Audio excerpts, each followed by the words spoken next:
Hey everyone, hope you're all good. Hey Gaddy, hey CJ. Okay, I'm having a little bit of an issue with my camera. If you can just give me one moment.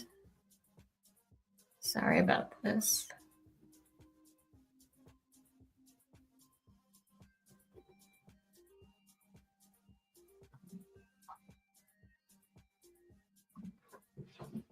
Is that working? Yes, it is. Can you guys hear and see me?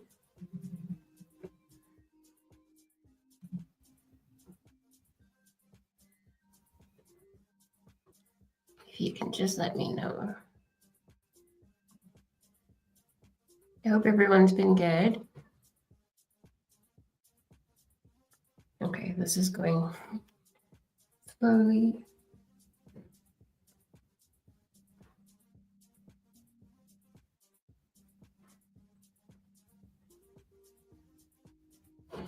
Okay, I'll give it a little bit of time and just find out if you guys can hear me. But it is giving me, it's like it's showing me that there's low connection, but there isn't, which is weird.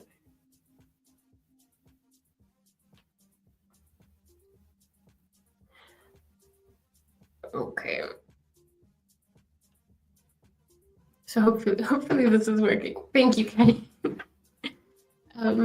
So I know that I put a lot of things on the thumbnail, which I always do. Like I always over plan.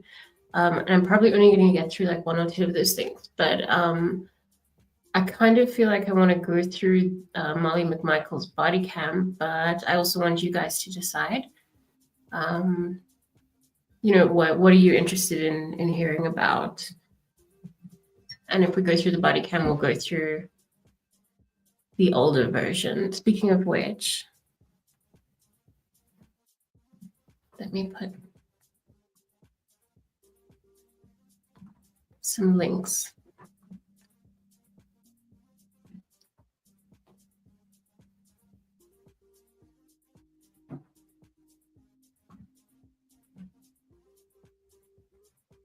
Okay, I know CJ already covered it yesterday, so it might be a little repetitive for you, but I've tried like to make a point not to watch it too much. I've just had it on in the background a little bit.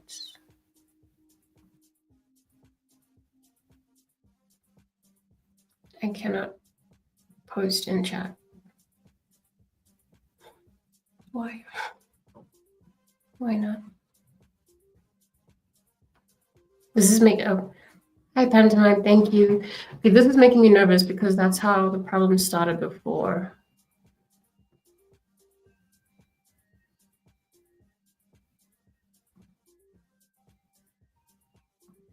Okay, I can't seem to access chat. Okay, the other from a few days ago is a blatant rebel. I know, and that's why like when I first saw, because Matt from MB Inc. sent me the older version that nobody had seen, and I was wondering like maybe there was something different about the two different versions, but I don't think there is. So I don't know. Like the timing of it is also kind of suspicious. Like nobody noticed it before, and then kind of I don't know. All of a sudden, nope, cannot access chat. Okay.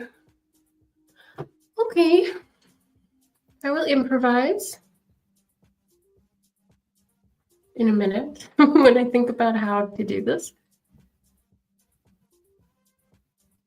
Okay, so should we go through the body cam? It'll be a little bit repetitive, but maybe some people on replay haven't seen it. Does that seem good to you guys?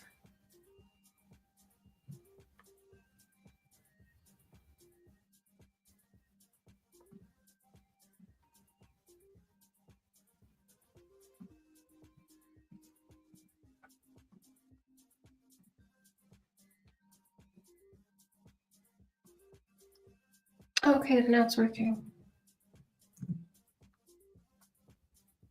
Here we go. All right, let's go through the body cam then. So what I did was I first just extracted a little clip of the part of the video where she's talking about the actual, where she's a witness. And I'm just going to play that clip first and then see if you guys, what are you guys hearing in this? Like, people are hearing really different things. I don't know what to say. I've listened to it on different speeds. I do not hear anything about having parked next to him. I know some people are saying that they're hearing that. Are you guys hearing that? Please let me know. And let me know if it's too loud.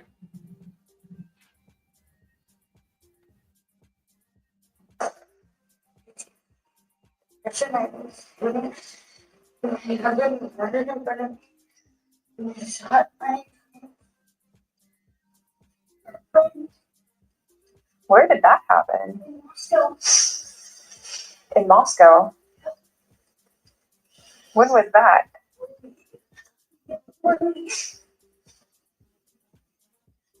Who was your husband? And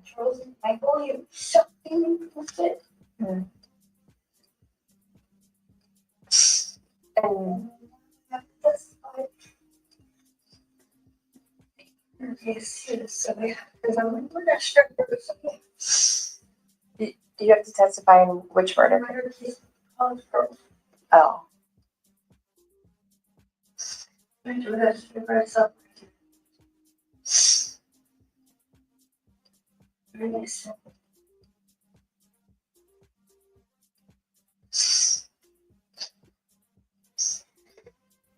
Okay, what are you guys hearing? State fabricated. I'm hearing that too, in a not so explicit way. But honestly, are you guys hearing what people are saying that they can hear from this? Because I'm not entirely sure if I'm. I mean, okay. So in the beginning, I do agree that she says that she has to testify, right? Because she's the Doordash driver. And another thing that I think is really interesting about this is that she has a way where she kind of sings that, where she's like, because I'm the Doordash driver. And if you look at the body cam, you'll see in the beginning, when she's on the phone to somebody, like I said, I haven't watched it like super in depth, but we'll go through it. She does this thing where she's like, I have been caught for a DUI. It's like, it kind of makes me feel like there's this insensitivity in a way where she's taking the whole Idaho 4 case and she's kind of almost acting like it's something that happened to her, like, and this happened to me. I was that DoorDash driver. Like, I don't know if you guys noticed that as well, but it seems like the way she says that, it sounds to me like she has a list. No, she is. I know she is.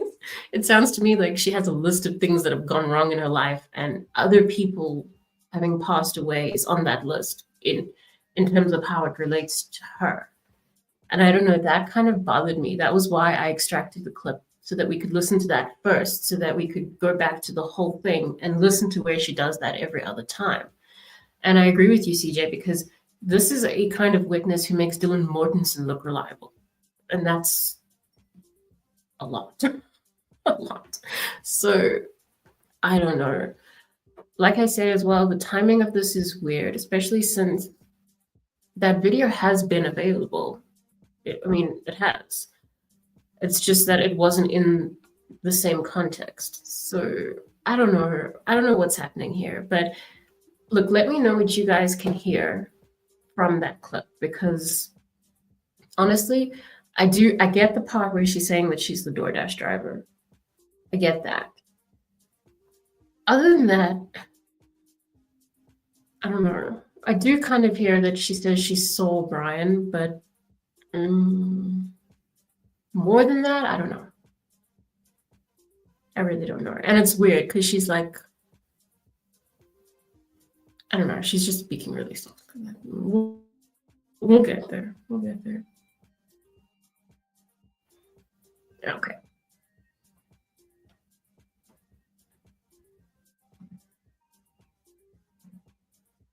So I know that a lot of people have gone through this already. So I hope that it's not like repetitive. But I think there will be some additional information. Let me know if you guys can hear it.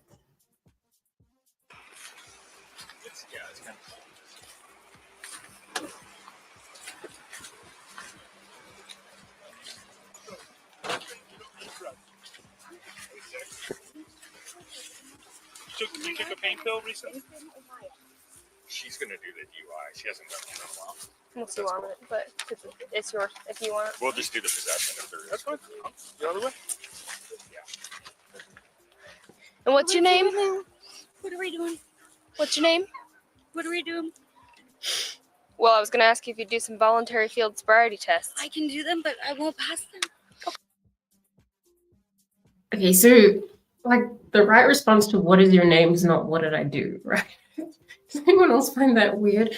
Because it's again this feeling I'm getting from her, like, oh, what now?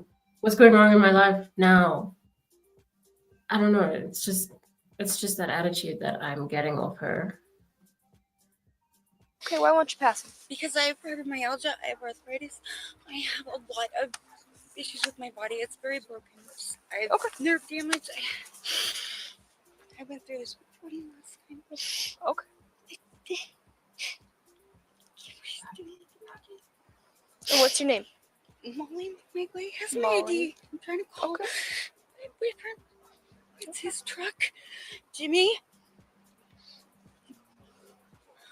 Jordan put me over again. Okay, so another thing, when she's saying that it's her boyfriend's truck, that's kind of interesting in terms of where she stands as a DoorDasher, because does she actually have her own car? Or is this a matter of her just using boyfriends and other people's cars? Because I think that's going to matter a lot for, what was she driving that night? No accountability, and blames everything and everyone for her problems. Exactly. And I get this vibe from her that she's got a tally in her mind of everything that's just going wrong for her.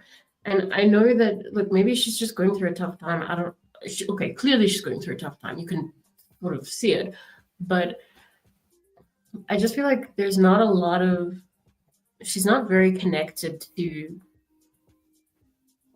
the victims, even though she only like briefly mentions this in this entire video. She mentions one tiny thing about it. She's still framing it as something that's happening to her, which I don't know. It really bothers me. Yeah, I'm in Walmart parking lot. The tags, and now they're DUI. DUI again. So that's what I was talking about, that exact tone where she's like, DUI? Again? Where it's like, I was the DoorDash driver. This shit keeps happening. Like you say, no accountability. Same stuff. Can you get here, please?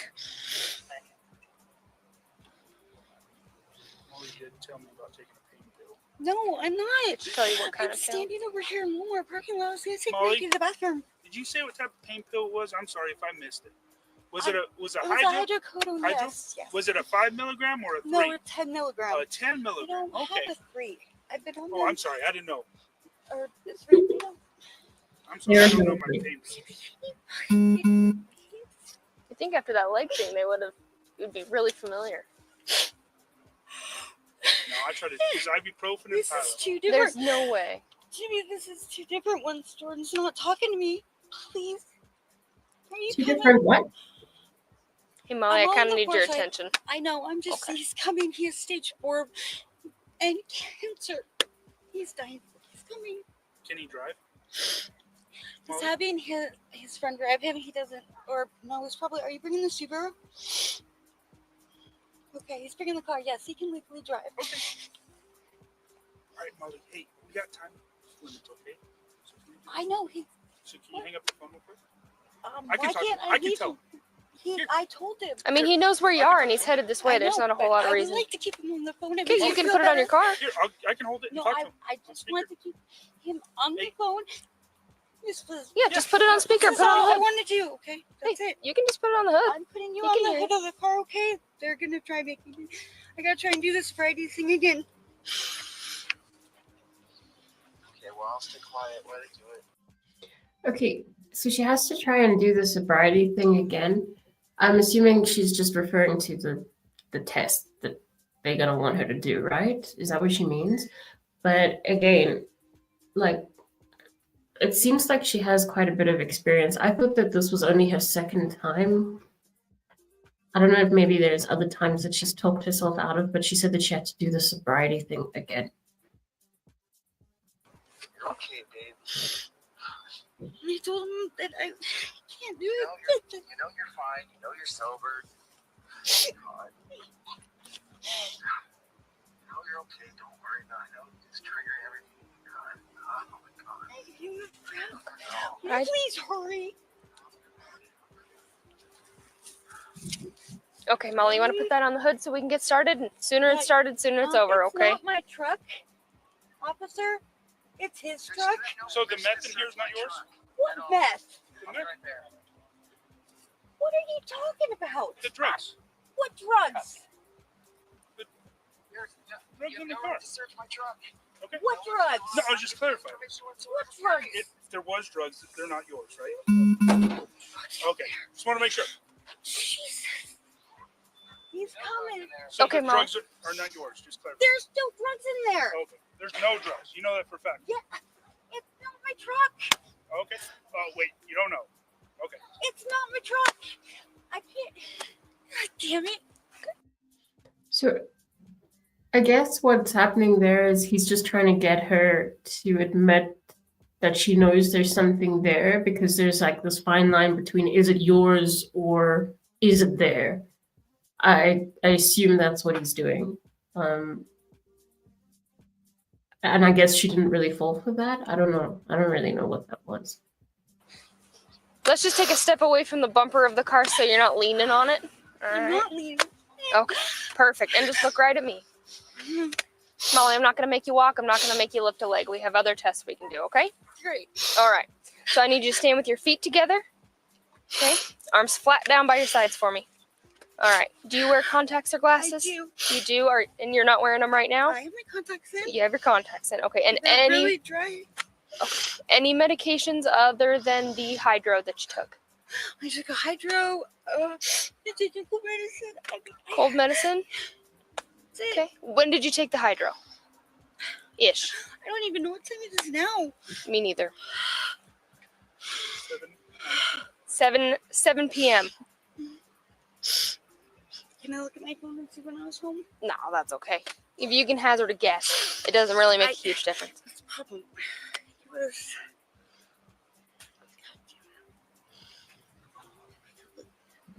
I think. So when it comes to Idaho 4, I don't know. Do you guys think that she's going to be like a pretty interesting witness? Because she's, I don't know, she's like got this thing where she doesn't want to be independent. Like she needs this person there. And she's kind of stalling until she can have somebody there that she feels more comfortable with or whatever. But it's almost like she doesn't really want to have to handle any of this on her own, even though it's her own thing. Like, I'm trying to imagine what she would be like on the witness stand under cross-examination. Like, I mean, I get the impression that a lot of this is dramatized. Like, she's not that precious, let's just say, but it's a tactic. Yeah. So do you think she would do that on the stand, like under cross-examination? Do you think she would just resort to this kind of, I don't know, mess, crying?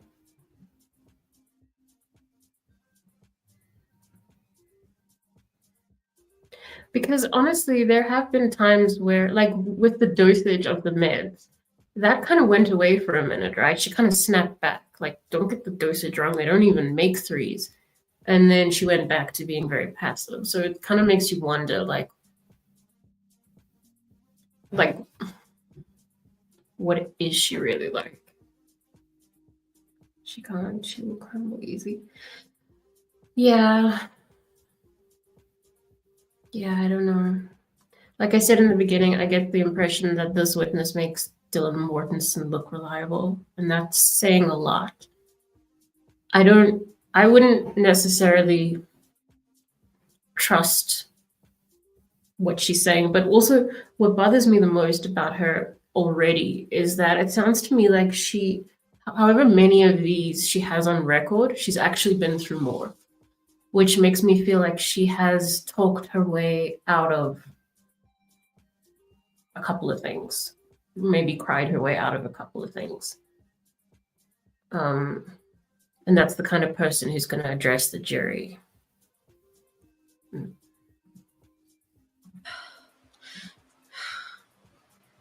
Wasn't even paying attention.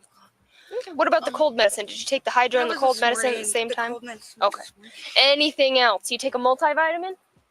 No. Okay. Not even my iron. Not even a women's daily? Nope. Come on, Molly. No, I don't. We gotta take our vitamins here. Okay, so I need you to stand with your feet together for me, please. I take other stuff because I have an immune deficiency. Okay. I ended up in a coma. Okay. Kratom or anything like that? Okay. I take specific ones because they help with my immunity, garlic, my lungs. Did she just say that she ends up in a coma? I hope she's not in a coma when she needs to testify. What did she just say? No. Okay. Not even my iron. Not even a women's daily? Nope. Come on, Molly. No, I don't. We gotta take our vitamins here. Okay, so I need you to stand with your feet together for me, please. I take other stuff because I have an immune deficiency. Okay. I ended up in a coma. Okay. Kratom or anything like that? Okay. I take specific ones because they help with my immunity, garlic. Okay, so she could end up in a coma. Sorry, I know that's not funny, but... And okay. If she has an immune deficiency, then I do think she would be on some kind of a multivitamin. Probably a few. My lungs. I was in a coma. Okay. All right. Years ago. All the way up for me. Hands by your sides. Jimmy, get here, please. Okay. And can you look at me, please? Yes, I can. Okay. So I need you to remain in that position until I tell you to move. Okay. I will. All right. Very best. So I need you to look at the tip. She has a list of things she tells everyone. She says the list over and over. She don't have anything after that. Yeah. Yeah, that's true. I mean, she's like, when she gets to the end of like what she's rehearsed, she's like, shit, what do I say now? I know what you mean. That's why she brought up Koberger when she did. Yeah, because she's adding it to her list of like PTSD kind of things. I understand what you mean there.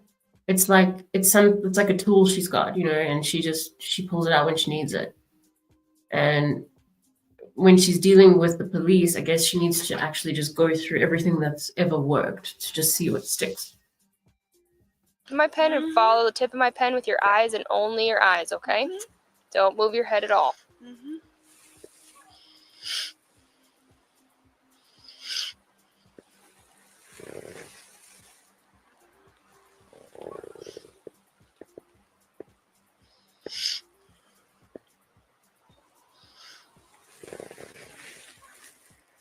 Mikey, hush. You turn your head straight for me. Sorry. There we go.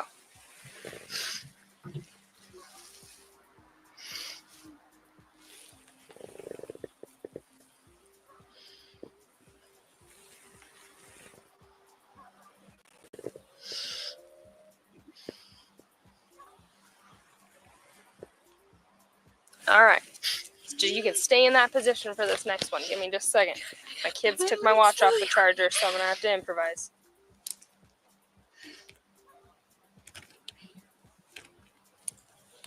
She actually did quite well with that test. I mean, didn't she? Or did she fail that? I don't know. She looked like she was doing okay. I don't know how those tests were. But afterwards, she was kind of, I don't know, it was like she was concentrating really, really hard on the test. And then maybe she was just worried about failing.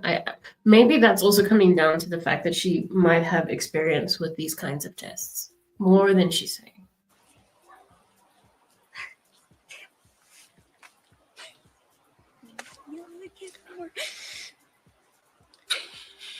Okay, Molly. So for this next one, same position.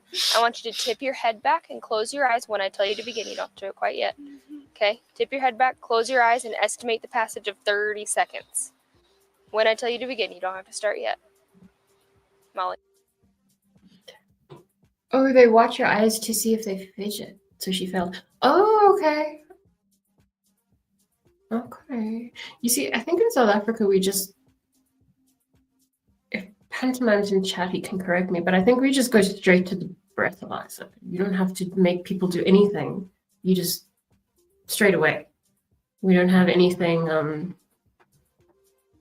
anything like, I don't know what the word is. Anything before that.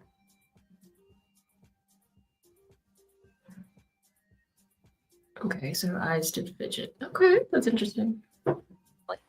You can look at me. We're not starting yet. I know. I'm Okay. just waiting for you to tell Okay. me. So when I tell you to begin, you're going to tip your head back, close your eyes, and estimate the passage of 30 seconds. When you've hit 30 seconds, you're going to look back at me, okay? All right. Do you have any questions? No. Okay, I'm not going to demonstrate that one first. Did she just say, I know?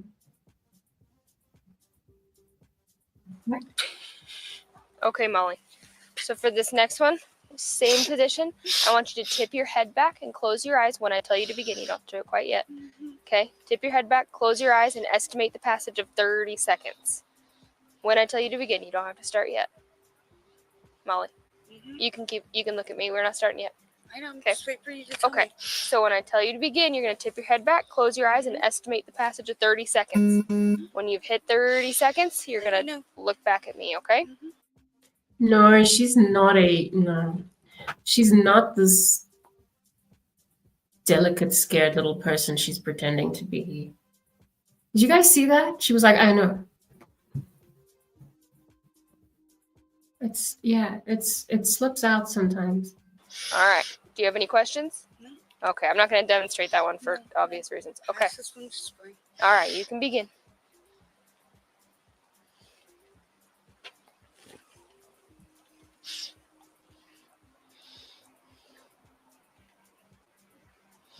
What are they looking for now?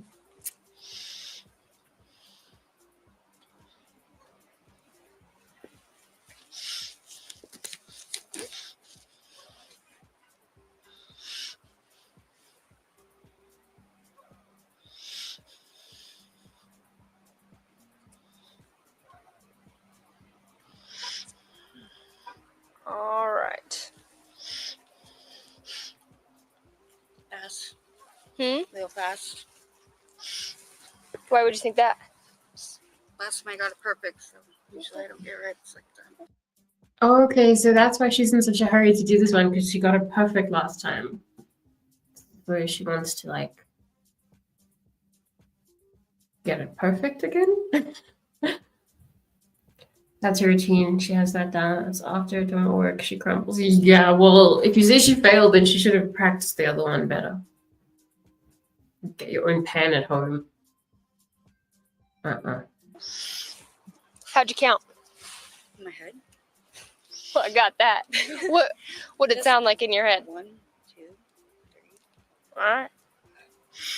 And you're saying your body is in no condition to do any walking or standing or balancing? All my It's up to you. joints are all messed up. My knees dislocate. My hips dislocate. I can't walk. Okay, so by dislocate, I'm guessing she means that her joints pop a little bit. I highly doubt they dislocate. Well, I mean, I doubt it, right? I know that with rheumatoid arthritis, they can be like poppy and clicky, but I don't think that anything dislocates, especially to the point that she can't do the test. Like everybody I else. just want to give you a fair shot if you got it. Yeah, I have my keys. That's where you put the truck key on. Is Aaron there? Okay, Molly. Great. Molly, at this time you are under arrest for DUI, okay? I believe you're under the influence. Go ahead and turn around. Put your hands behind your back for me, please. Please, can you put my phone? He's coming to get the truck. Who is? My boyfriend is his truck. Oh, okay. Well, this is the second time that you've been arrested for DUI out of it.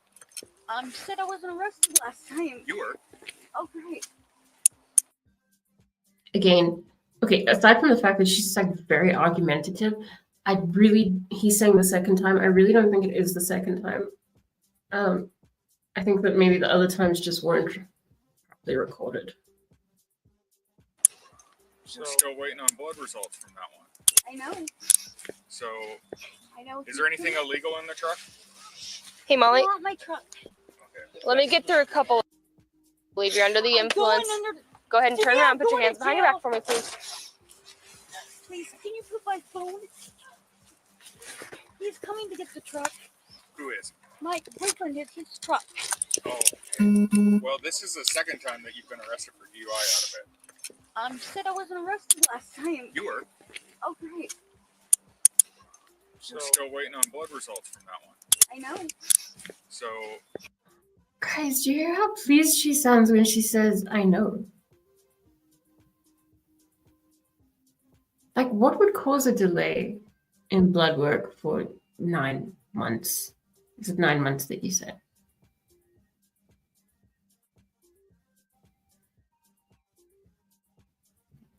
Hi, Amy, how are you? Okay, I don't know. Do you guys agree? Did she sound a little bit kind of evil happy there? Oh, no. Boyfriend is his truck. oh, okay. Well, this is the second time that you've been arrested for DUI out of it. You said I wasn't arrested last time. You were. Oh, great. We're still waiting on blood results from that one. I know. So, I know. is there anything illegal in the truck? Hey, Molly, I want my truck. Okay. let me get through a couple of. We're going to go ahead and run a canine around it. If it alerts to the presence of narcotics in it, it'll be seized pending the application of the search warrant. You understand that? You need to talk to my boy. Jimmy, did you hang up the phone? No. Are Yeah, you I wouldn't listening worry to about it. this? Jimmy, we're going to tow your truck, so don't worry about coming and getting it. Molly. You're towing it this time. Hey, Molly, you gotta Yes. pay attention to me for a minute. I'm listening. You have the right DUI. to remain silent. Anything you say can and will be used against you in a court of law. Okay, You have well, the we're right to gonna an tow it. attorney. If you can't afford an attorney, one will be appointed for you at no cost if you desire. Okay, and you can choose to exercise these rights at any time.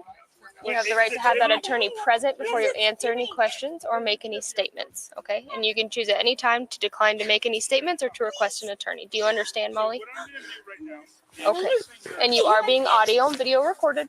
It is 7:25 on Wednesday, September 4th. Okay. Do you have anything on you that's going to poke, stick, or cut me? Okay. Do you have anything in the car that you want to go to jail with you? No, I want my stuff to go in the truck. Okay. Do you want your phone to go with you, or do you want your phone to go in the truck? I want my phone to go in the truck because I want my husband to have it. Okay.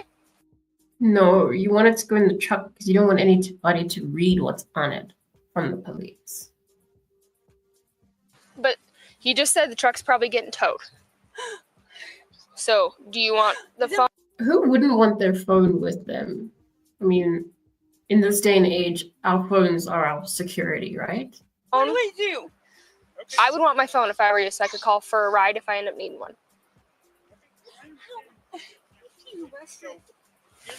Well, you're very clearly under the influence, Molly. Okay. Okay. All right, go ahead and widen your stance a little bit for me. I'm gonna make sure you don't have anything sharp on you.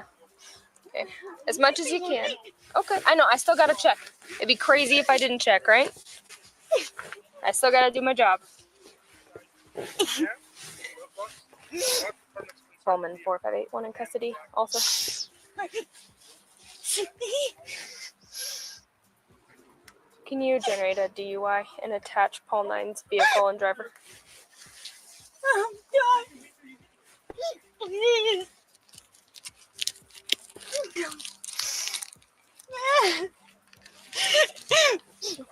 Here, turn around this way for me just a little bit so that way I don't have to turn you so much, okay? Oh, there's a I'll bullet. get all of those, okay? Oh, You need what? You need some bullet. In front? Yeah, I can put them in front. Give me just a second to get these coins, okay? Can you take a step back so I can get the We coins? can go from there. That sound good, Jimmy? Okay. All right, let me get the coins before I forget about them, and then I'll put them in front.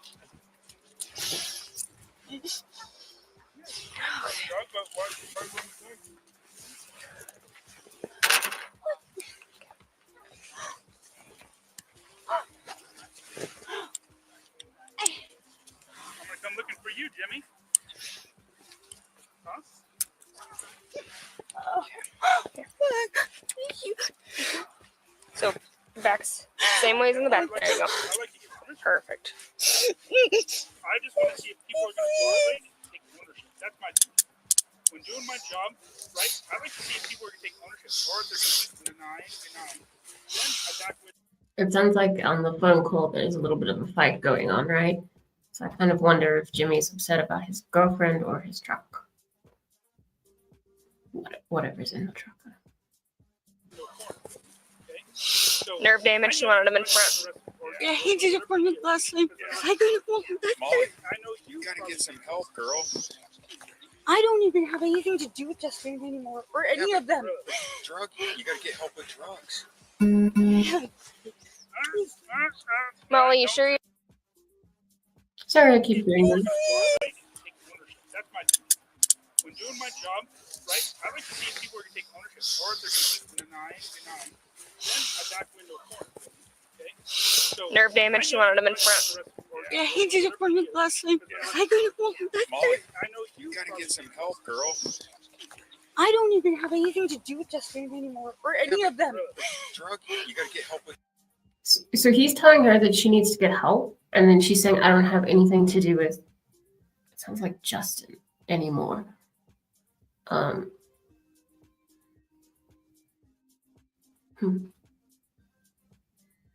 And then he's kind of explaining that he means with substances, not with your associations.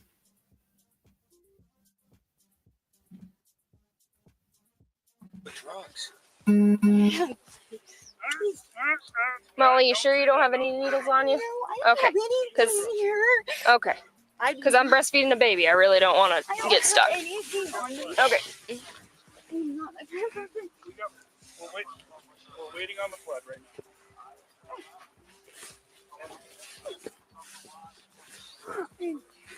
Oh, God. Jimmy, someone experienced drug user or dealer. Does that sound accurate? Okay, we're gonna go to my car. I'm right behind. Jimmy! Jimmy! I know, but I need to know what he wants me to do with my You're phone talking and my like somebody keys. that's experienced. Well, that's up to you. Knowing the law Yeah, they're about your I stuff. know, I would search like to and talk to seizure. him. He's on my I'm just phone. saying, That You can sounds talk to pretty him after. expensive. Right now, you I don't know, have. but We're not permission. gonna leave until we have your phone and your keys. So she's kind of getting into a bit of a tantrum mode, right? But it's because she wants somebody else to tell her what she's supposed to be doing.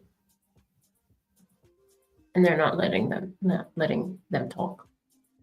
I'm not gonna leave without I your know, property. but I don't know if I'm gonna take my phone with me because he can't drive the Subaru without them. He can drive the Subaru without your phone though. Yeah. And if you end I up know, needing the but keys, Right now, we can go then one of them will bring me the keys. Jimmy, We'll just solve our problems. Yeah. Let's go back to her car. You can talk to him in a second. Oh, okay. please, Now we're just inflating let our me talk credentials. to Why? No, that's a problem. Sounds like he's having a real fun conversation with your boyfriend, so I'm gonna leave him alone. This is my phone. Okay. It's my phone. It's not his phone. I don't know what car I'm going to. What Go car? back. The Pullman one. I realized I didn't tell you that. So. Oh. Oh, What do you want? Gun up your dog? I'm sorry, I don't know how this person is a witness. I mean, I know she says she is, and she has the right initials.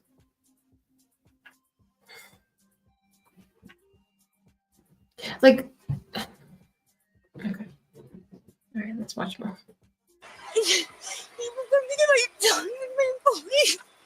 Oh. I don't understand that. You're gonna have to speak English. I'm trying. I need to talk to him, please. Why are you not letting me talk to him Because this he's not time? an attorney. You don't have the right to talk to him. Well, so You're last under time you arrest. let me talk to him. Hey, Molly, put your hands on the car so I can get it unlocked and get you to sit down. Last time you let me talk to him. You've already talked to him. Yeah. Okay? You've already let you talk to him. You talked to him through the whole process.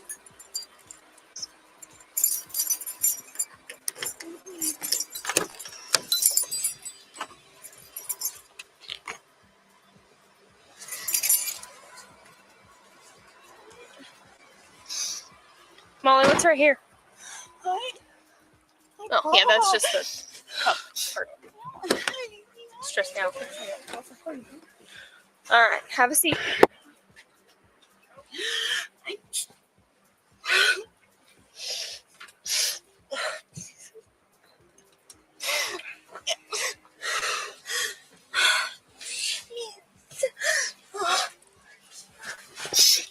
Can I explain a ticket to her real quick? Oh, yeah. He's going to explain your ticket real quick.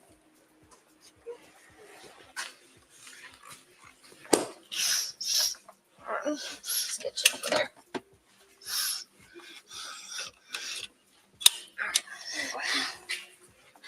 Come on out.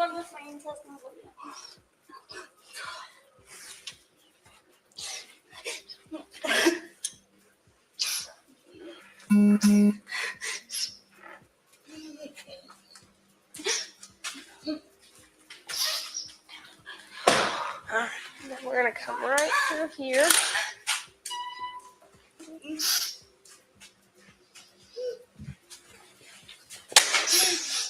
Other side, please. Thank you. Someone open the door in. And then you can go have a seat in that chair, okay?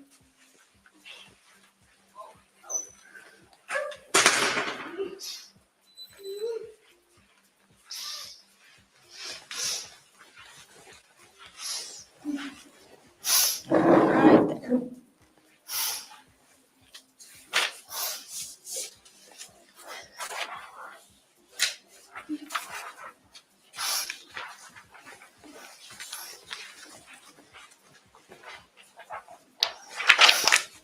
Just a second.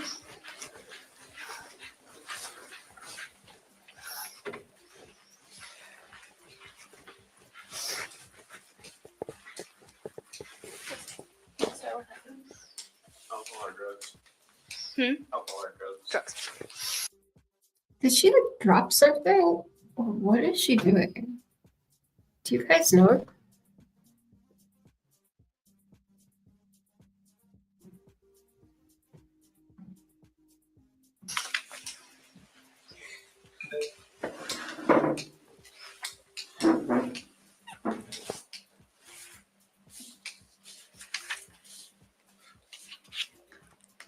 Pullman 458 case number and time of custody.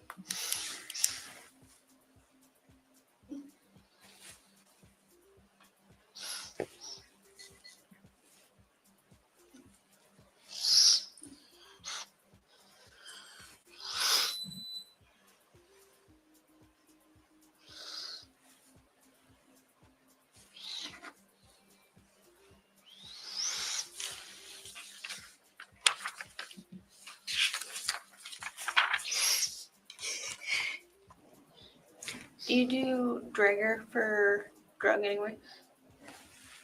No. Hmm? Yeah, so you don't know, and since it's just flat out DUI, they need all their implied consent and all that stuff. Okay, so Molly, this next bit is really long. Okay, so I need you to pay attention, and I can reread it if you need me to, but I can't clarify anything. The state wants it read exactly as it's written, okay? All right.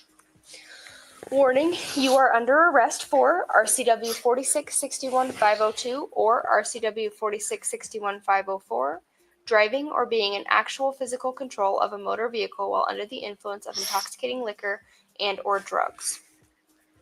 Further, you are now being asked to submit to a test of your breath, which consists of 2 separate samples of your breath taken independently to determine alcohol concentration. You are now advised that you have the right to refuse this breath test, and that if you refuse, your driver's license, permit, or privilege to drive will be revoked or denied by the Department of Licensing for at least 1 year, and your refusal to submit to this test may be used in a criminal trial. Do you acknowledge that I've read that to you? Yes, I do. Will you now submit to a breath test? Okay. So you can do this standing up or sitting down, whichever is easiest for you. What I need is for you to wrap your lips around this tube and blow into it as hard as you can for as long as you can, okay, until I yank the tube out, okay? Keep going. Don't stop on your own and don't suck back in because that counts it as a refusal. Okay. Okay. Big deep breath in and just try to breathe out tough but steady, okay? You don't have to like as hard as you can. Okay, big deep breath in.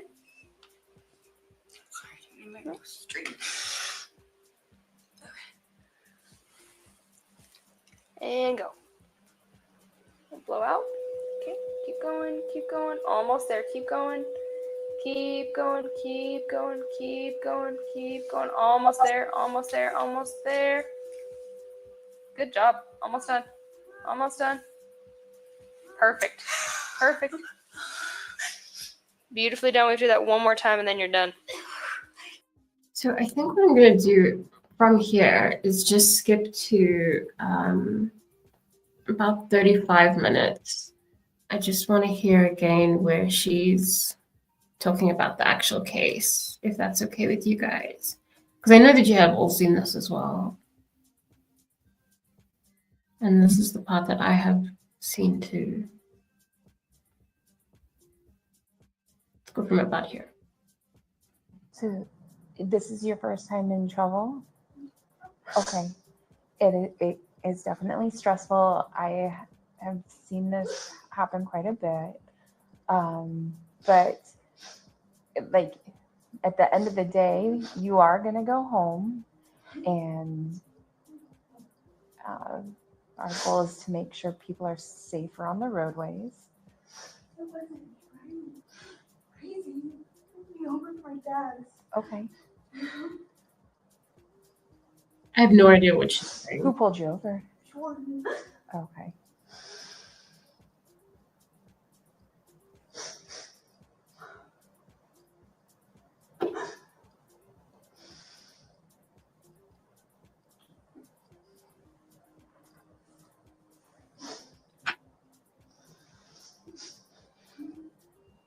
So,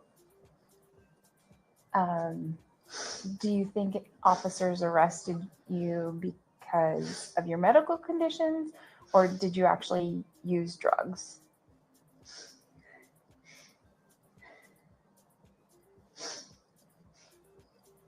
I told them that I took a painkiller quite a while over my back. It sounds creepy when she's speaking there. But I guess what's more important is that she's not really giving a straight answer, right? I mean, she's just saying that I told them that I took this, even though she didn't exactly tell them that. It was a little bit more complicated to get her to give dosages and stuff. Okay. I've been on them for years and years. I can't.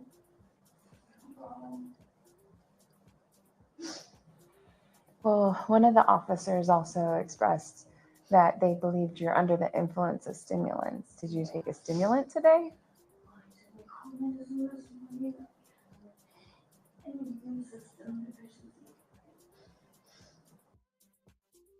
I really don't know what she's talking about. I guess they're asking about stimulants because of the she said she took flu meds and those have a lot of caffeine. So I guess they're trying to get to the bottom of whether the flu med thing was actually true or if it was something else.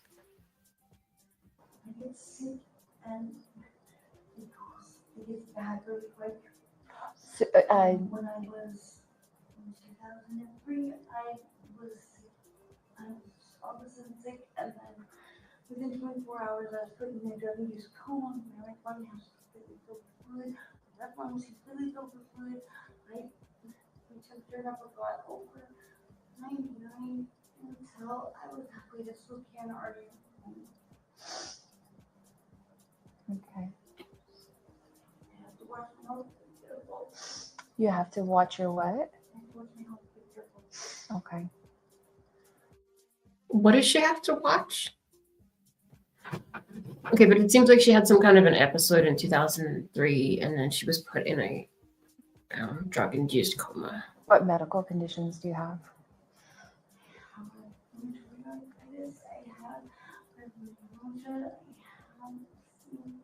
You have you have arthritis. Okay. My joints are always dislocating. Also, my upper shoulders, my arms, I forget what it's called, but basically I don't get enough blood flow and my veins, my arms. Okay. Because my chest is too large. It's cut off all the nerves. I don't work right all the time. I don't understand. Did a doctor diagnose that or? My doctor. She doesn't even remember. Okay. I have PTSD. I have depression. I have insomnia. My husband was murdered in front of me. He was shot 9 times. Our friends Where did that happen? in Moscow. In Moscow? When was that?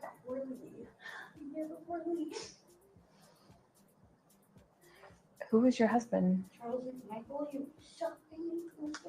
Hmm. So just before she gets onto the other thing, I think it's kind of interesting that when she's answering questions for things that we actually know are true, like we know that this did happen, she answers really quickly. So that gives you a little bit of an indication about what might be going on for the other things when she doesn't give a straight answer and she doesn't really get to the answer on time. Like, you know, it'll be like a whole slow down the garden path kind of way to say yes or no. But with things that we do know because it's documented that these things did happen, her answer is quick. But what happened, what her husband's name was, those are quick. So you can almost say that for those things that are true, there's a little bit of a baseline there that when she knows the answer, she just says the answer. So when she's saying other things that take long, it's not, 100% accurate, but it might be that she's thinking really hard about what to say. And then now I have to testify. So yeah, because I'm the Doordasher driver, so yeah. you have to testify in which murder case? Murder case with college girl. Oh.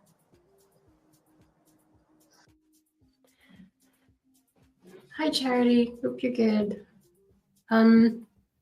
Okay, so she has to testify in the case with the college girls.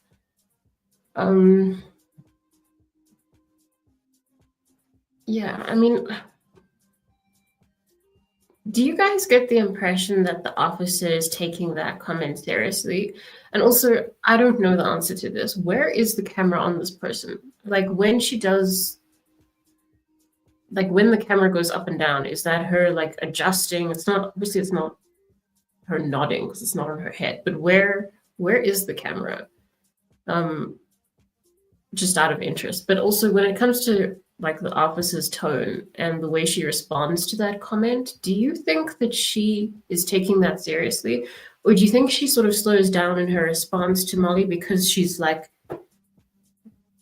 surprised, or she doesn't know if she should be involved with this person who could be an important witness? Like what does her response tell you? And now I have to testify. In her case too, so yeah, because I'm the DoorDash driver, so yeah. you have to testify in which murder case? Murder case with the college girl. Oh. My DoorDash driver is up.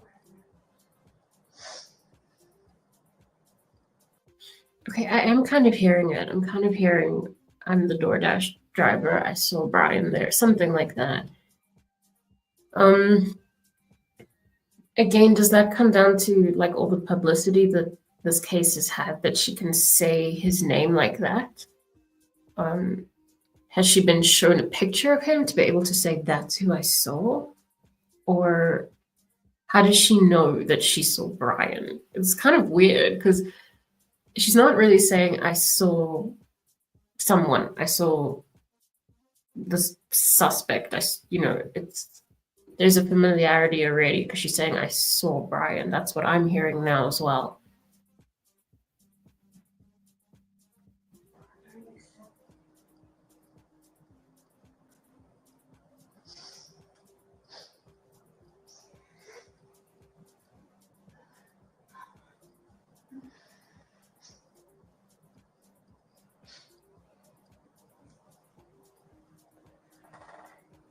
Car accidents, rapes, abuse.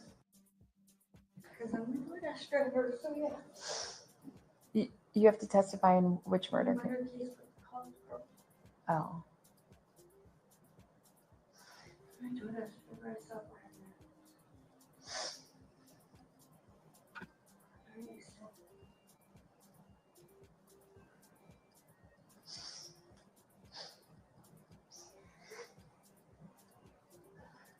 Okay, I'm gonna play it one more time. And now I have to testify. In her case too, so yeah, because I'm the DoorDash driver, so yeah. you have to testify in which murder case? Murder case with the college girl. Oh. My DoorDash driver is up.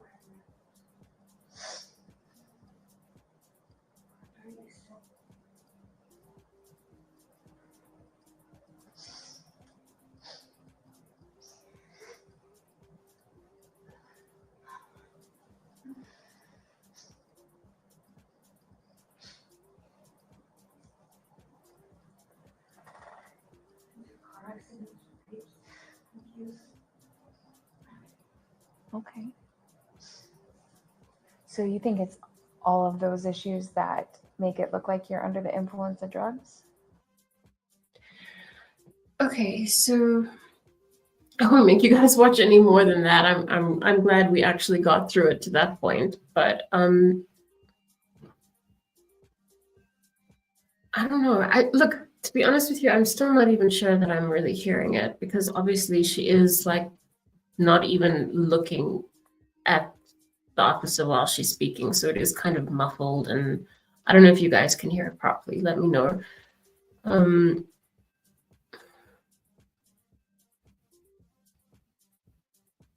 Yeah, it's almost like I don't know. I don't know why she's even bringing it up in terms of her medical condition. Like, I understand if there was something that had happened to her, then that would be stressful. And I understand that the situation with her husband was stressful. This, I don't know. I'd like to know what you guys think. Okay. What I'm gonna do is I'm gonna go through. Okay. Do you guys want to talk about the new documentary that's coming out? Or do you want to go through the lawn crime that I was going to go through when StreamYard crashed on my last show? Sorry about that, by the way. Let me know. Let me know what you want to do, and I will get the links ready so long. And let me know what you think of Molly.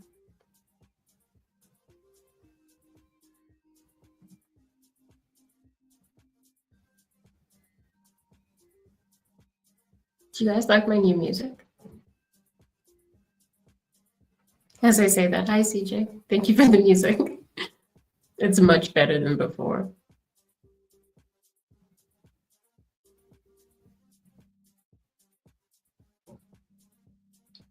I'm gonna make it up.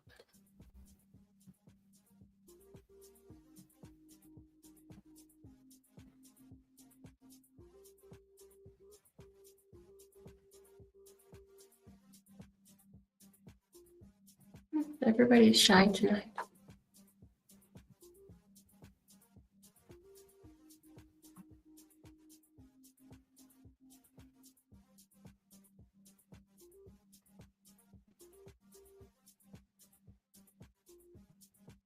Okay. Have other creators been playing the trailer for the Amazon Prime thing? Am I getting in trouble for playing it? Let's just play it.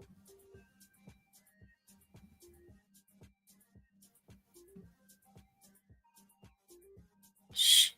Hold on, not yet. Thanks, Gabby. All right. I am gonna go with the trailer for Amazon Prime because you guys are shy to tell me what you want. So.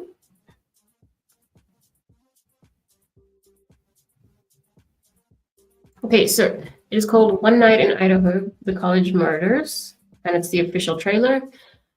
And if you guys don't know, it's coming out in less than a month now. I don't know. I mean, that should be bad enough. And this is a theories, right? So one would assume there's like a lot of it. I don't know how many episodes. I think it's 4.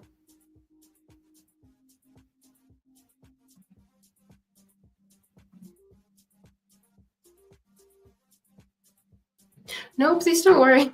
Please don't worry about chatting. I can see that you guys are here now. It's also like it's a Monday morning for you guys, so I know you're very busy. In South Africa, it's a public holiday today. It's Youth Day. Okay. Having the best time of their lives. Nobody could have imagined what was about to happen. 4 University of Idaho students were found murdered in their off-campus residence. The attack was targeted with a, quote, edged weapon. I set foot in the house and immediately Hunter was like, get out, somebody call 911. Okay. I already have something to say, and I'm going to try and skip bits of this because I have a feeling that I am going to... No, please stop saying sorry, guys. I didn't mean it like that.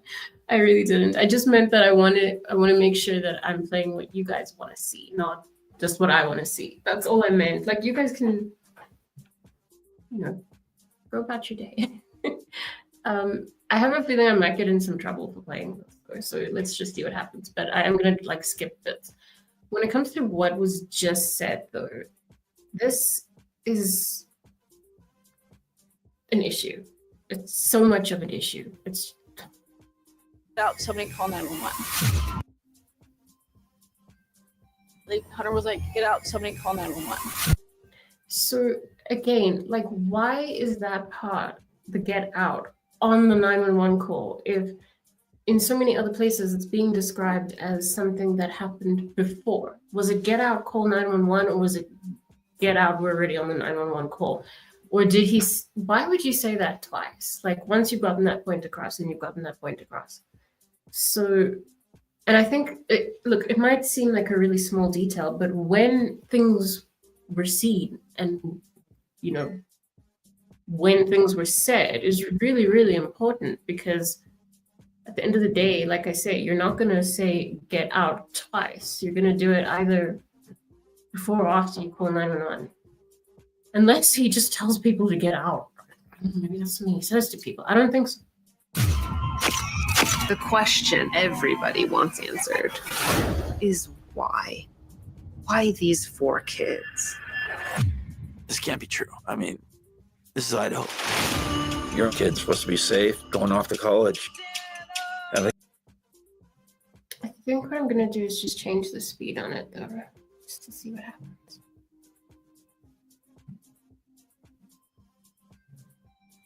Good time. We were a big group of friends. Why would you target those 4? There's a big realization that we had been stalked for so many months and had no clue.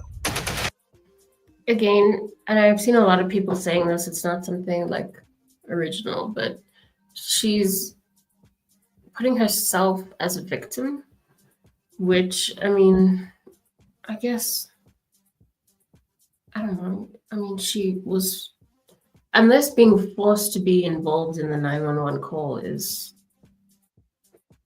how she's seeing herself as a victim. I don't know. People were panicking. People were really fearful. There's this person out there who had just murdered our brother, and he's still out there somewhere. Moscow police put out very little information, rumors and speculation. Isn't it amazing who's in this? Like,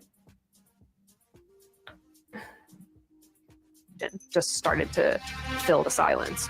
How could they not tell us what's going on? Dylan and Bethany were getting blamed. Completely slandered on the internet. People were thinking that we were murderers. We're getting death threats. People always suspect the boyfriend. Somebody had sent a photo of my house. Now people know my address and saying I have something to do with it. I do have to say that's not fair. Hey, Sarah, how are you? I mean, I wouldn't recommend it going as far as putting somebody's address. It's like, that's a little bit vindictive, but still, I mean, I guess that's why they're putting themselves in like the victim position for this whole thing. For anyone who's just getting here, we're doing this experiment to see if I get in trouble for playing this. I got a phone call from the officer, and he said that we have a suspect in custody. I just felt my heartbeat go crazy fast. I know that guy. My mom said, it's over. And I said, no, Mom, it's just the beginning.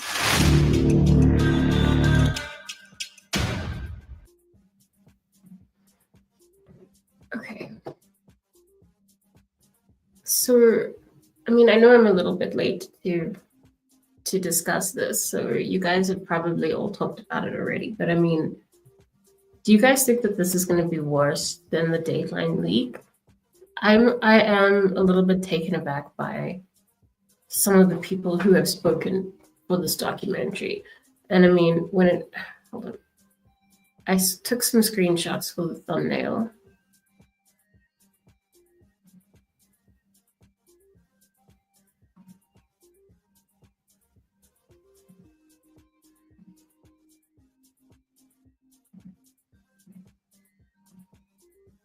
Okay, so it's called One Night in Idaho, the college unalivings, and then it says the unbelievable true story told for the first time by those who lived it.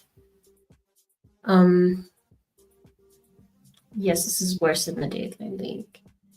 Why do you think? I mean, I agree with you. To be honest, I think it is. But why do you think it is? I just feel like with the amount of with the people that are involved in talking to them and talking to Amazon for this, it's people I would never have expected. I mean, we've got Emily there who was in the house. Surely she's not supposed to be, I mean, surely she's supposed to be some kind of a witness, right? I mean, she was in the house, and not only was she in the house, but she can also attest to the state of the mind of other people in the house. I know that that's like venturing into maybe hearsay, but she can still describe their demeanor. and the defense is already bringing up reliability. Let's see.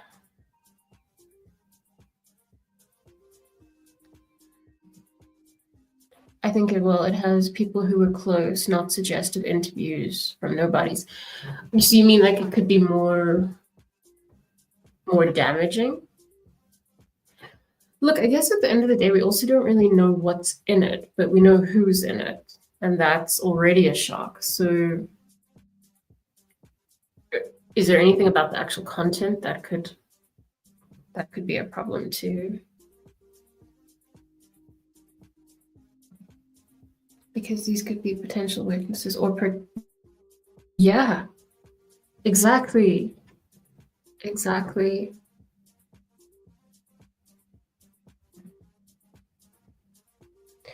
And they are framing a narrative once again to their own, yeah.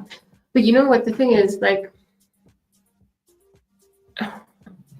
there's something about like the timing of all of these leaks. I guess you can just say they all are. I mean, would it really be such a big deal to just wait until after trial to do all of this? Because, and that's, I'm gonna play a lone crime now with Philip Dubé. Hey, Kathy, how are you? I hope you're good. Thank you to everyone who's coming in. It wouldn't actually be so serious to just wait until afterwards. I know that the trial can be long, but then at least you have the facts from the trial to include in your documentary or your book or your work or whatever. And then you can actually say that it's pretty much fact-checked and it's not speculative. Why is there such a rush? Caddy says, agree, these are from people closer to the case than we've ever seen before, causing potential bigger problems. Agree with CJ and Alessandra. Yeah, so, I mean, the closest we've seen so far, I guess, would be the Consalvo's family. Over the years. But now, yeah, now it's a lot of people. It's not necessarily just one family. Okay, so I'm gonna go through. You guys obviously know already that the defense was asking about a delay, which most people highly doubt will be granted. I also don't think it will be. But this is just a lone crime video going through some of that. And I thought this video was really interesting because they, like, at least in this one, they give a little bit of the other perspective. So I'm going to go through that. But, I mean, when it comes to this documentary that's coming out, I also agree with you guys. I think it's going to be worse. And I don't know. I mean,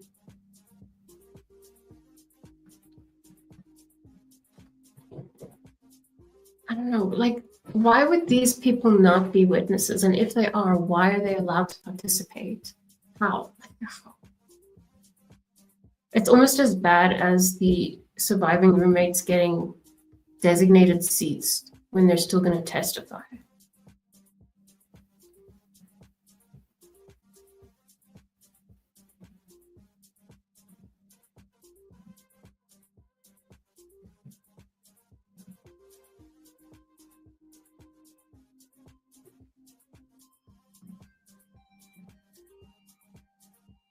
Something is going on behind the scenes in Brian Koberger's case, and it could impact his upcoming trial as Judge Hippler grants the accused killer's request to analyze evidence. I take a look at what it all means and why prosecutors are pushing back on his request to delay the trial.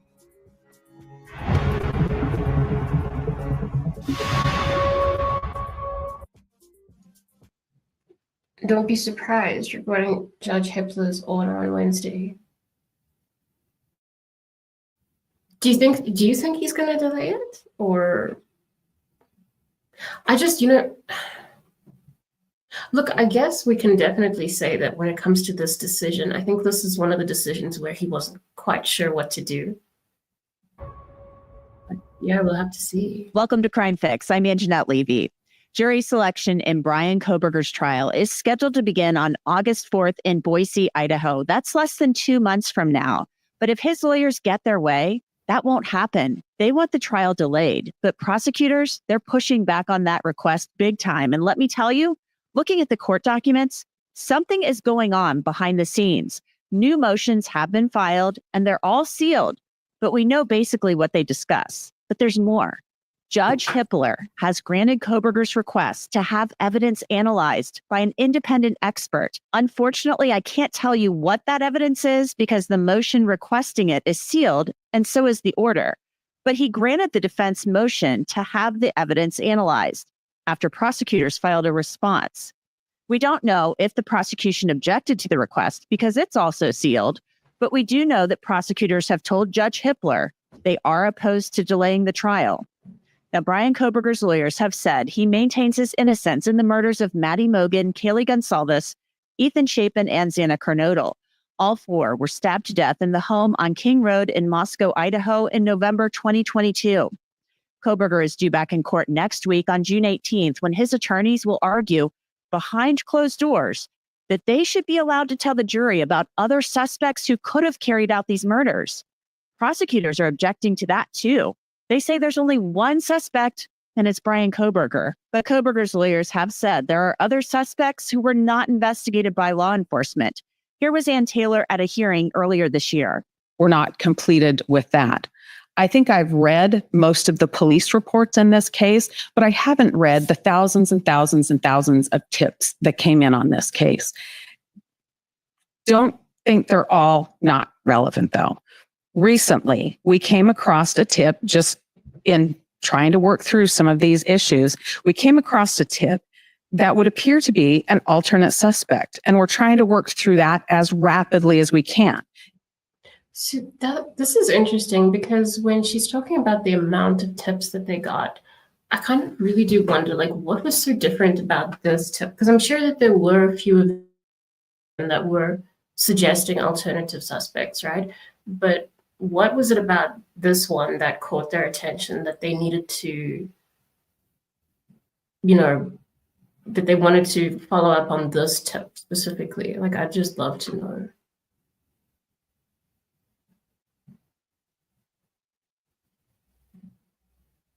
It was quite a surprise to come up with that.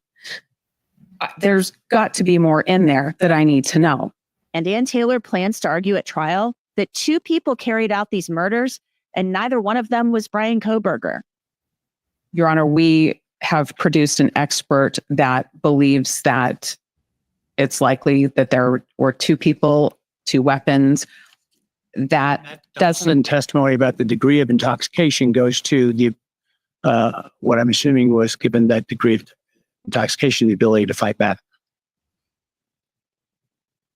In rebuttal to your experts, as I understand it. I think that's what the state says. I don't think that's proper rebuttal.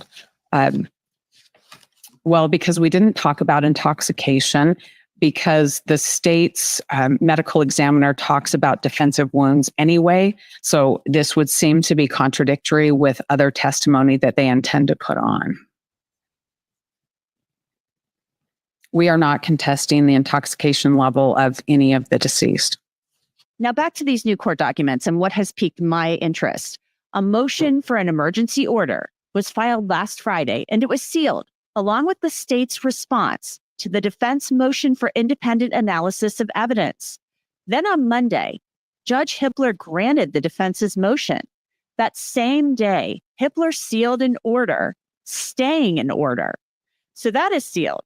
So this indicates Hippler issued a stay on one of his own orders and then sealed it. Now, why, we don't know. Is one side appealing something? We don't know that either. Judge Hippler had been opposed to sealing documents not too long ago, but now many things in the case are being sealed again. We've all heard that wrinkle creams are the secret to looking younger, but according, some can even irritate your skin, as can visibly reduce the size. Dr. Lakey gotten more than 7.2 million views using this on.com/on the defense request to delay the trial. The prosecutors write, It is time to try this case. Defendant was arrested in late December of 2022 and was indicted in May of 2023. He successfully moved to transfer venue.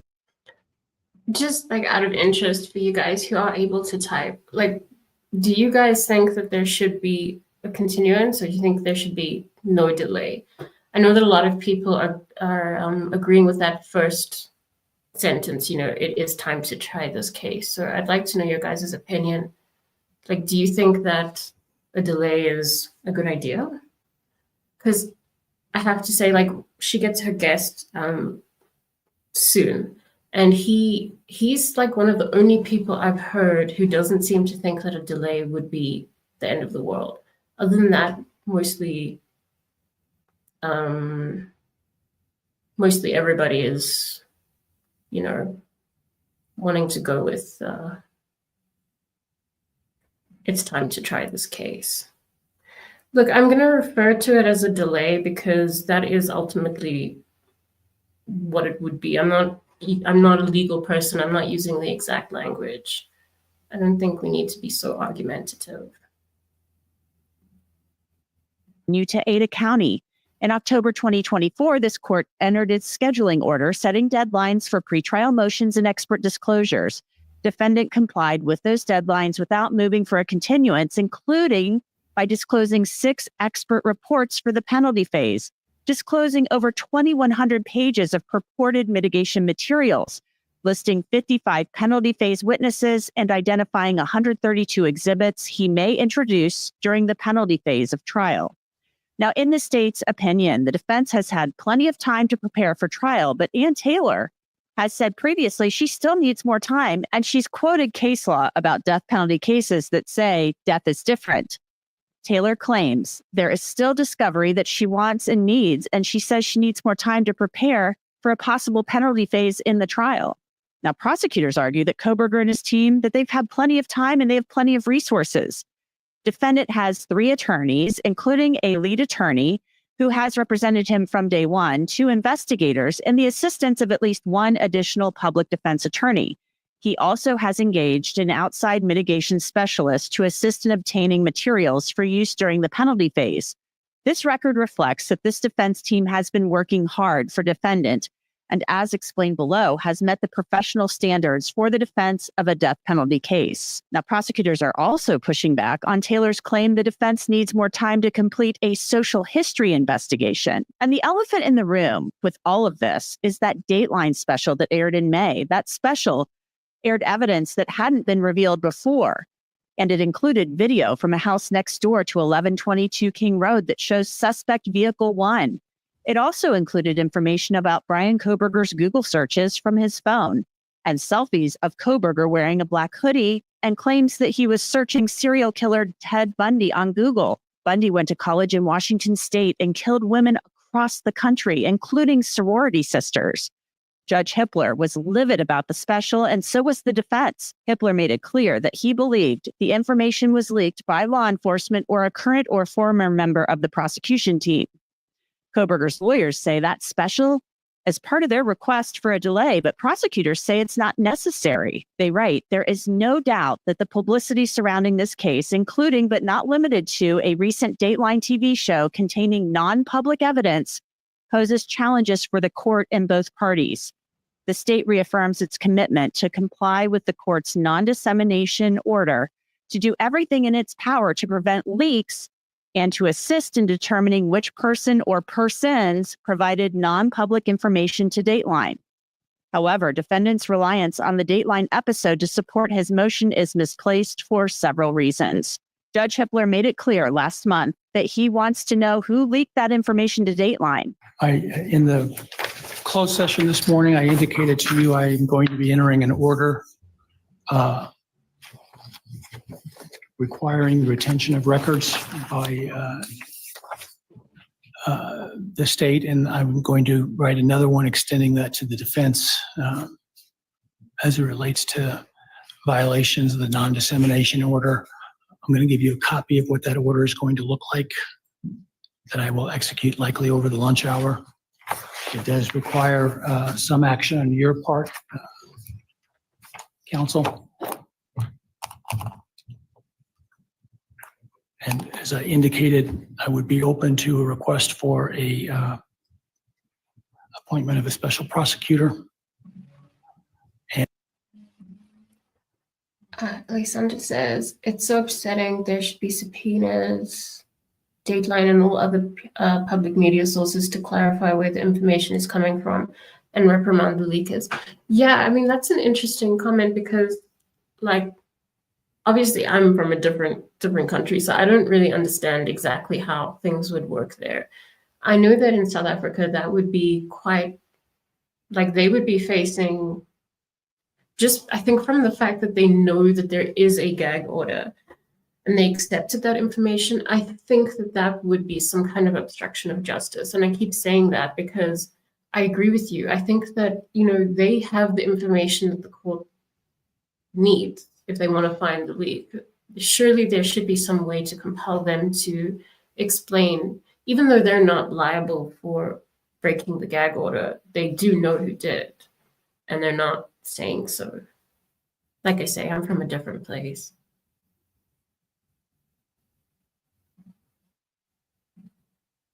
And that special prosecutor to ask for a magistrate inquiry so they have the power of subpoena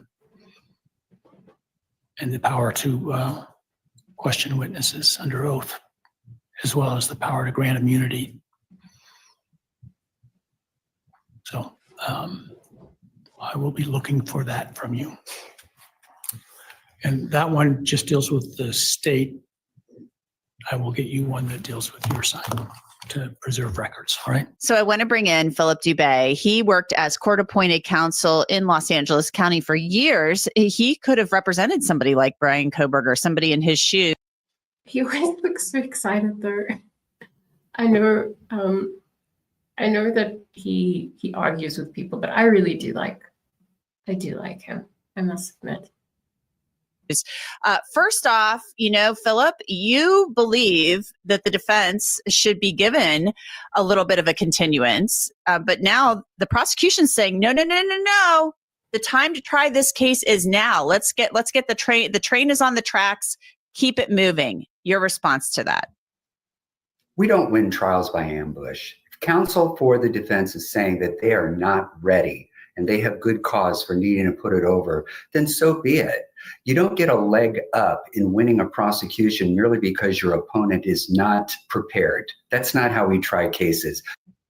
That's really interesting what he's saying there, because I mean, like, I feel like he's saying that, you know, they're in a rush, the prosecution's in a rush to get through this, and they might be wanting to take advantage of the fact that the defense doesn't necessarily feel ready. So they actually, like, from what I understand, he's saying that they're happy about the rush.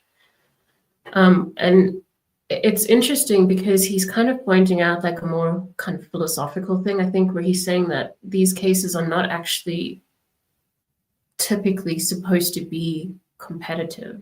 They're supposed to be like you're just coming to a resolution together. You shouldn't have an investment in winning or not, which I gather is like, you know, I mean, that's not very easy to say. Human beings do want to win, but he's saying it's not a competition. And I think that's like, it's a good reminder.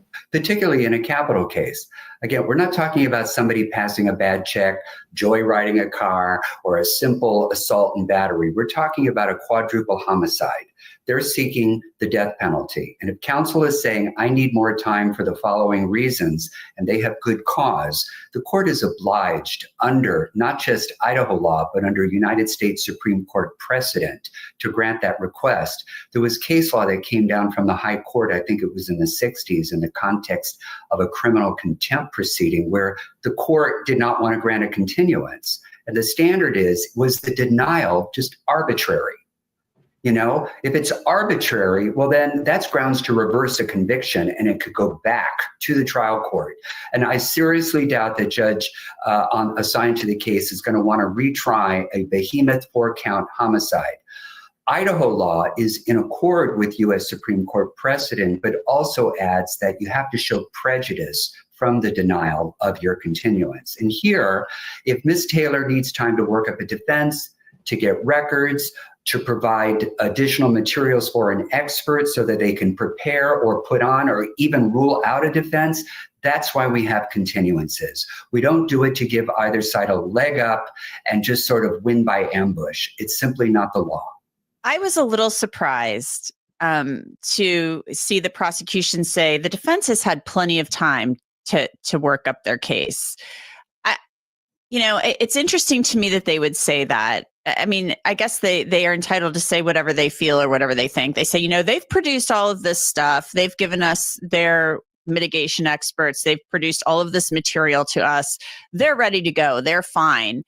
But if the defense feels truly, and they are representing somebody, and this is a capital case, that they do maybe need a little more time, and they haven't specified an amount of time, maybe 30 or give them 30 or 60 more days. I don't know. You said 90 the last time we talked about this, and to keep her on a short leash, Ann Taylor. I mean, it kind of is like, it is a death penalty case. This is a big case. So if we're looking at it from, the standpoint of fairness, like, then maybe what is the big deal if you push it to like January? What would be the big deal? So were you a little surprised to see the prosecution be so bold and say, and I understand for the victims' families, this is horrific. Like, they want this over. But for them to just say, oh, they're ready. They've had plenty of time. Well, as far as I'm concerned, prosecutors have no standing to say when their opponent is ready. Just like we have no standing on the defense side to say when prosecutors are ready. You need to be ready by tomorrow. Otherwise, we're going to ask that this case be dismissed. It's like, halt, not so fast. You don't get to dictate the rules. You don't get to dictate when either side is ready. And you don't get to dictate when either side needs more time. And I think we talked about in a prior episode how it'd be one thing if counsel is saying, look, my family and I have a prepaid vacation, or my dear sorority sister is having a destination wedding in Vienna, and I promised that I would be there, we're going on a cruise that was planned 2 years ago for a family reunion. No, we're talking about ongoing preparatory work in a 4-count capital murder prosecution. And she laid out with some pretty specific detail why she needs more time without getting into her actual work product, and certainly without getting into attorney-client privilege. That's a good point, right? I mean, it's not necessarily like they're wanting to delay it because of something that's their fault. I mean, it's not their fault that there was a leak, as far as we know. And I mean, most people agree that it was something on the side of the prosecution. So I don't really see what the big deal is about her at least just asking. Type conversations. So now the burden shifts really to the court, and the court, or the ball's in the court's park, to make a ruling and make a decision. And it should not be arbitrary, and it should not prejudice the defense in any way. And if we're honest, how would the prosecution be harmed? They're going to get all the evidence. They'll get all the time that they need to look at it. And meanwhile, you kind of get past the summertime when people might have pre-planned vacations, kids are out of school, you want to spend time with your kids, and you certainly want it to run past the holidays so you're all not under the mistletoe together during a capital murder trial, trying to get home to put up a tree, spin the dreidel for Hanukkah, light the Shabbos and the Hanukkah candles. You see, guys, it's a really stressful time for Bill Thompson. It's Christmas. He has things to do. We all call him Santa, right? I don't know. I thought this was pushing it a bit on his part. All that kind of stuff. You don't want any type of capital murder trial to get in the way of the high holy days. So what do? You put it over, give everybody ample time to work it up so that it is a fair prosecution. Now let's talk about the Dateline special, because that's kind of thrown a big bomb into the middle of all of this. The state is basically saying to the judge, now they're saying the Dateline special has kind of mucked everything up as well and created all this prejudicial pretrial publicity. The state says, we are committed to upholding this non-dissemination order and helping the court in figuring out who did this, who leaked this stuff, whether it's one person or more than one person. But they're saying, if we delay this, that still just gives more time for more leaks. there's going to be a book coming out right before jury selection, Philip. So there's going to be publicity surrounding that. They're concerned about that. What do you say to the prosecution's argument about the Dateline stuff when basically Judge Hippler's like, I think it came from your side? The reason why the prosecution is concerned, and I'm not saying that they had a hand in this, but if those leaks came from the DA's office or from law enforcement, what it does is it puts forth or gives rise to the remedies that the defense has to either get the case dismissed, maybe to get counts kicked, maybe to get the death penalty off the table. And certainly it would be grounds for a continuance to look into it.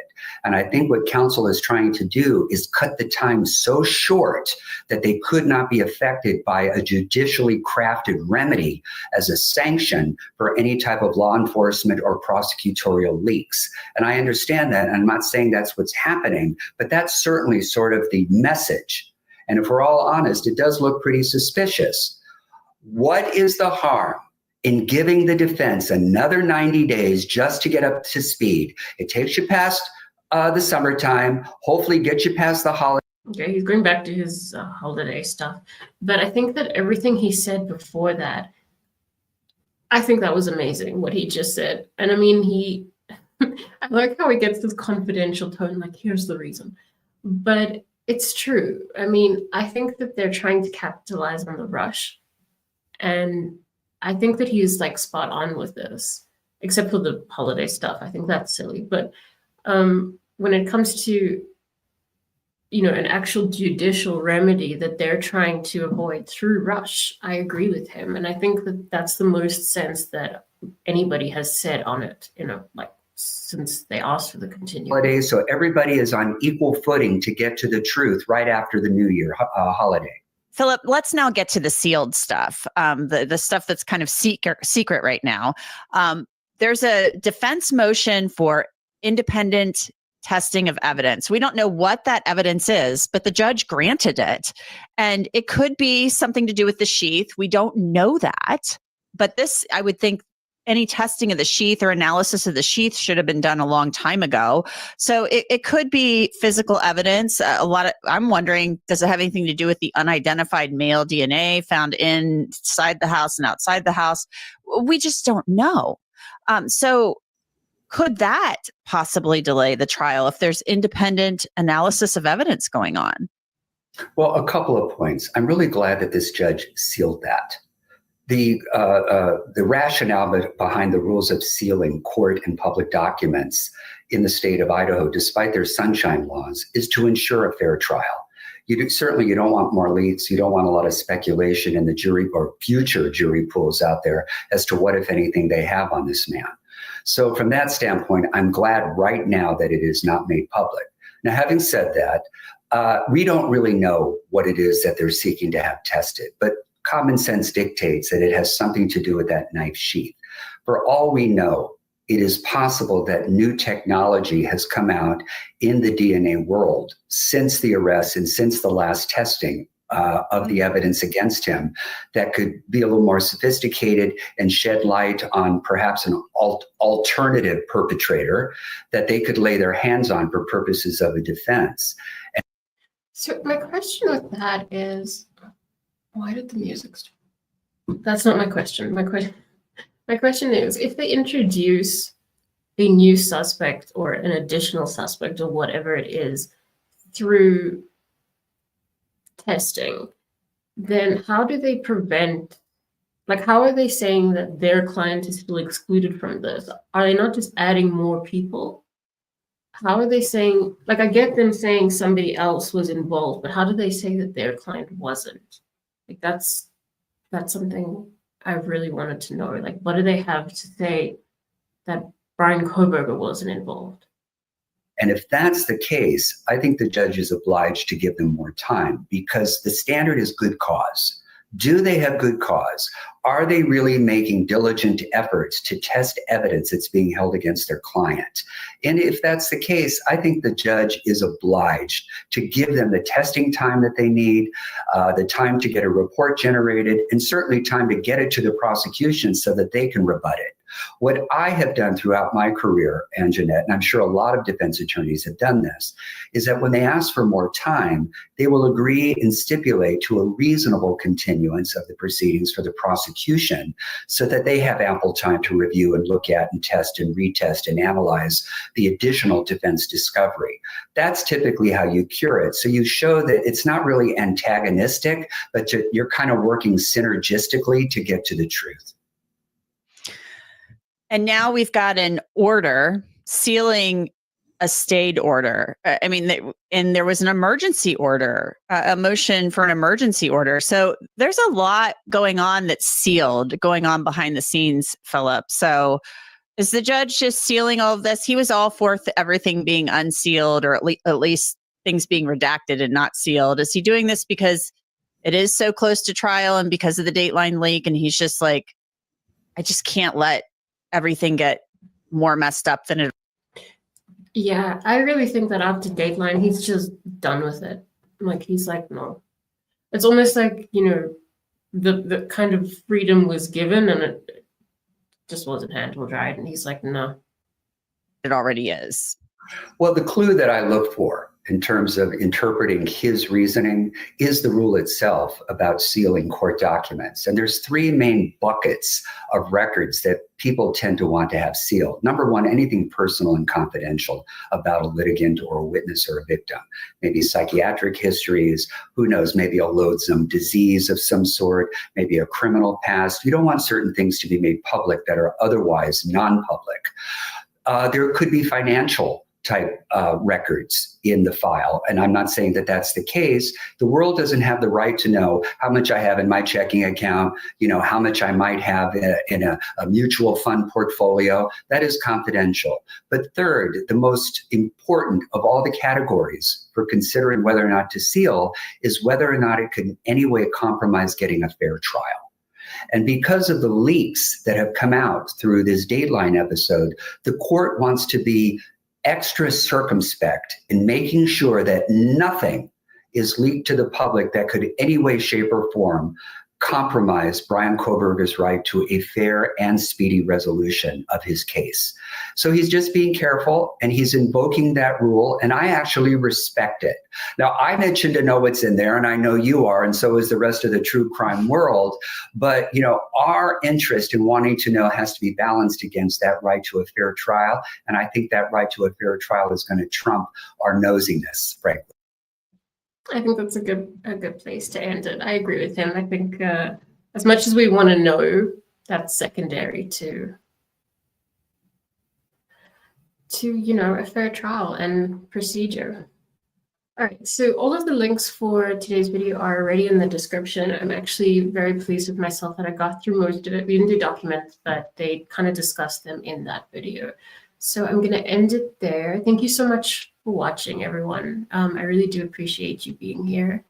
And like I said, I know it's Monday morning and you guys are busy. So I really do appreciate you being here. All right. I hope that you all have a beautiful day further. And I will probably not see you tomorrow, but maybe the day thereafter. Bye, everyone.